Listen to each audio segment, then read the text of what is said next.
This book was put together based on the need to go back and take a look at some of the conversations, industry specific, that happened a long time ago based on experts, eyewitnesses, their testimonies, their accounts of what's going on in the industries, and moving it into a place where the everyday layperson can understand the growth factor of what we've watched happen. Where are we now, kind of thing. So these 20 conversations were chosen because of their relevancy for what we're facing today on a collective platform and what we're being challenged by. We're being challenged by free speech, we're being challenged by relationships, we're being challenged by government, we're being challenged by how we see the world, who we like and don't like, and social media has created a validation social system based on likes, and it's just created a mockery of human connection. So my favorite conversation in this book is by Chun Rosenkrantz, who speaks about the power of kindness.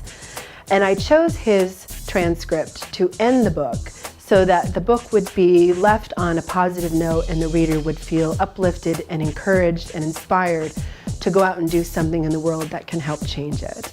For me, sometimes I think something that blocks the intentional acts of kindness is that you think that maybe you're not really going to make a difference, that really, this won't really have any lasting meaning for someone, and you never really know the ripple effect in someone's life. I mean, I also met a social worker when I was incarcerated. Her name was Lois, who, spent many hours with me and had me write essays and tried to get me to believe that I was worth something. And, since being released, I went and got an undergraduate degree in social work from Florida State University. I got to play on the water polo team as a sober man, a 30-year-old man, never having played water polo in my life. I got a scholarship to travel to Prague to study human rights and social justice, and then got my master's degree last year from Columbia University.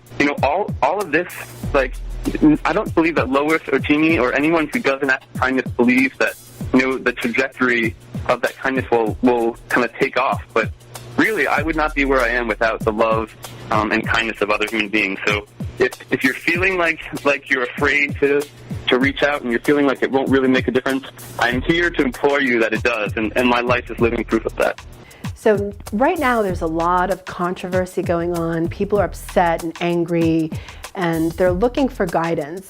I interviewed a woman named Angela Kaufman who wrote about healing the American shadow and how Trump was being put in front of us as an aid to healing the things that we don't like, the things that we get angry about, the emotions and that sort.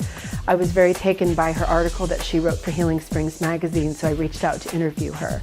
And our transcript is phenomenal, and it really does make people think about the whole bigger picture, the collective energies that we're facing today.